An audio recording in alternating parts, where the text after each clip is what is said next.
And an MP under Socio-Legal and Chanel, we got an order in the Dunabai case that is specific to the Parvani district, saying that the commissioner and the secretary of that district had to go around to the facilities and see what the problems were, and then come back and report on what the problems were and say what were the solutions.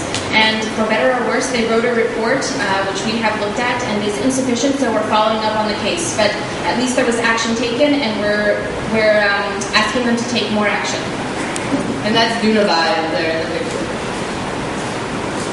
So we have conducted many, many fact findings over the last year, and many people in this room helped us to do those fact findings. So thank you very much for your support, especially translating and the contacts. It's really been a huge help, and we've been able to accumulate a lot of information this year. And we have fact-finding reports on all of these issues, so if you'd like to see them, please let us know. We can mail them to you. We went to, early in February, we went to Nagpur and we looked at public health facilities. This is from a labor room in Nagpur, this picture. Both of these women were delivering for the first time. One of them had traveled 8 hours to reach this hospital. In Himachal Pradesh, we also looked at public facilities with a focus on family planning and sex ratio. In Gujarat, we went and we looked at the surrogacy camps that they have there and the surrogacy houses that they have there. In Tamil Nadu, we did a fact-finding on family planning and also on delivery rooms. And although everyone says that Kerala and Tamil Nadu are doing spectacularly when it comes to maternal health, we found that the conditions mirror the conditions in Bihar and every other state in India. In Chhattisgarh, with the help of Alvin and Rajini and the help of Guneet, we were able to go to Raipur and into the district, into some of the villages, and look at the facilities, and also look at the very high incidence of hysterectomies in that district. So we talked to a lot of women in the villages, we talked to a lot of doctors, and that was a 3-day fact-finding that we did with the help of a lot of our attorneys and volunteers. And then we've done 2 fact findings in Bihar. One was to support a case that we already had filed, which is a maternal mortality case called Charm versus the state of Bihar. And this is something important to keep in mind, that when your case might be lagging in the court, doing a fact finding with a lot of pictures and showing how horrific the conditions are is good to put in front of the judge's face to try and spur some action. So we did a massive follow-up fact finding in Bihar where they looked at over 20 facilities. We did that with one of our petitioners and 2 interns who had the pleasure of waking up at 4 in the morning to go out and look at facilities. But they produced a really amazing report. And then we also did a similar fact-finding on the insurance scheme and the forced hysterectomies in that state. So this is just to give you a sample of some of the things we see in our fact-findings. This is a delivery room in a maternity hospital in Tamil Nadu. You can tell that the conditions are not clean. There's clearly no privacy. I guess the picture quality is not very good, but there's one woman who is who's about to give birth. There's no medical staff in the labor room. No medical staff. And this is what you see in one of the states that's supposed to be the best in the country that we're in now. So just imagine the conditions throughout India. So we did our interns, 2 interns, international interns, went out into Ghaziabad in UP and did a fact-finding on maternal health care. And they spoke to, actually they were turned away the first day, but they went back and persevered and got in contact with a doctor and a nurse who basically said, it's true, we can't handle all of these women coming, the numbers are too high, we don't have enough doctors, we don't have enough medicine, we don't have enough space. So that fact-finding we have ready and will probably file in support of another case. I did the fact-finding in MP for the Dunabai case. I went for about 2 weeks, and that case focused on the implementation of NRHM and IPHS in this district. So we went around to 12 facilities in 6 different villages. That was subcenters, district hospitals, PHCs, and CHCs. And it was It was horrendous. The facilities that we saw, the doctors that we spoke to also said, we don't have all of the essential medicines, we don't have the staff. Many facilities had no doctors whatsoever, and these are facilities that are about 4 to 5 hours from the district hospital. And the main thing that we saw is that a lot of women are being referred, and sometimes there's an ambulance and sometimes there isn't, and so there's a very high incidence of maternal mortality on the roads. This fact-finding at Uttarakhand, I worked with Shanti in New Terry, and I went out there with 2 volunteers, and again we looked at facilities. The roads there are terrible. It takes 3 to 4 hours just to reach the district hospital again. And everybody we spoke to said, we just refer. We refer. Because these facilities don't have the doctors, they don't have the medicines, they don't have the space. ASHAs had been on strike for a month and a half. So women weren't being counseled, children weren't being immunized or vaccinated. The situation is happening in Uttarakhand, in a very small district, and so if you extrapolate from that, then you can see that it's a major issue in India. And then we've done a number of fact findings in Delhi. One of the things that's really great is the number of interns that we have who come and work with us and the number of volunteers. And especially the Indian interns who speak Hindi, we're really able to mobilize them, send them into the field. It's an amazing experience for them, especially first-year law students who come from very privileged backgrounds, to go into a Delhi slum. It can be sometimes a life-changing experience. It can make the difference between someone who's on the border of doing human rights law and making money, and then sometimes, it really stirs them and they want to do this work. So we've had interns do these fact findings in Delhi on issues including surrogacy, tuberculosis treatment for pregnant women and women in general. Earlier this year, there was a woman who gave birth at New Delhi railway station, so we did a fact finding on that. On shelters for homeless and lactating women, pregnant and lactating women in Delhi.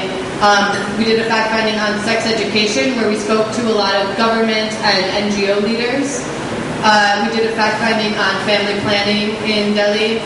And we also did a fact finding on refugee camps in Delhi itself and the maternal health care that refugees receive. And like I said, interns did the bulk of work on all of these fact findings, and they really created amazing and beautiful and powerful fact findings, which we have copies of if you're interested in. So we filed this year 5 PILs in high courts. Again, there's the infant death PIL in the Jammu and Kashmir High Court. In Kerala, we filed a case on forced sterilization of tribals.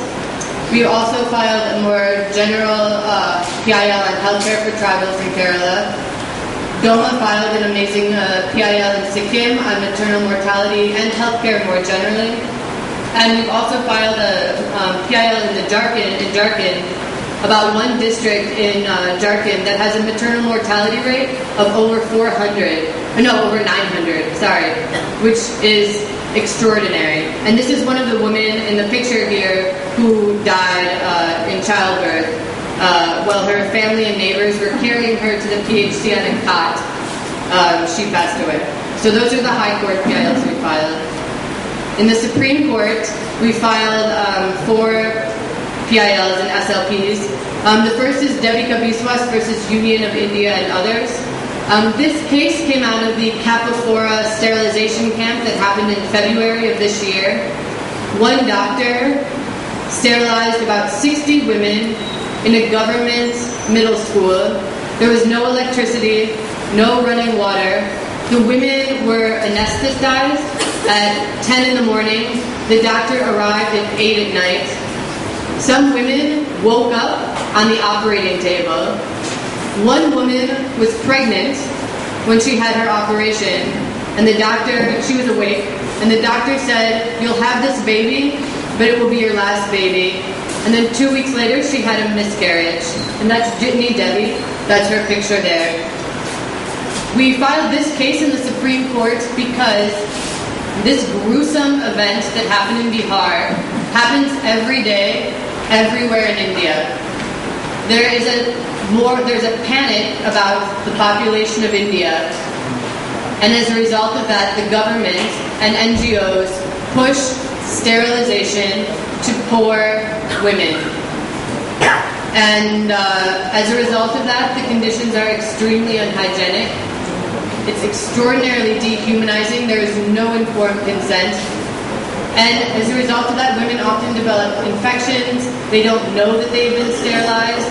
And women who do want a permanent solution often have a failed sterilization, which means they get pregnant again, many times in situations where they can't support another child. So we've been collecting data from all over the country to demonstrate to the Supreme Court that family planning is in a state of crisis in India and that it's destroying the lives of millions of women and families. So this case is ongoing. We've been doing fact findings. We've been contacting NGOs to get more information, and it's something that we would love the help of everyone on to bolster our case. And that case is next coming up in January. We've only received replies from about 6 states, from Sikkim, Rajasthan, Pondicherry, where else? Bihar, Union of India, and I think that's it actually. And besides Sikkim, the replies are woefully inadequate. Woefully inadequate. So we look forward to facilitating some real change there. The SLP that we filed, one of the SLPs we filed is based on a case that Shano did in MP, where a woman who was HIV positive went to the local facility, her district hospital, to deliver, and after doctors refused to see her, she left the facility and she ended up delivering her child in an auto. And both she and her baby died subsequently. So thanks to Shano's really excellent work in this case, the High Court did award compensation to the family, and they also found that the hospital was liable. But that's not the kind of decision that creates change. So we filed this SLP because we want more compensation for the family, because these deaths should be taken seriously. We want the court to create orders that will change the way the hospital functions from now on. And thirdly, we want actual blame and accountability to be placed on someone. It's one thing to say the hospital caused this woman's death. It's another thing to say these 4 doctors caused this woman's death and action should be taken against them. So we filed this SLP and notices have been issued, and it's listed for January. The third Supreme Court PIL we filed is about adolescent health and reproductive health. In Gujarat and in Andhra Pradesh, multinational pharmaceutical companies conducted clinical trials of the human papilloma virus, or HPV vaccine, on adolescent girls living in boarding houses and also in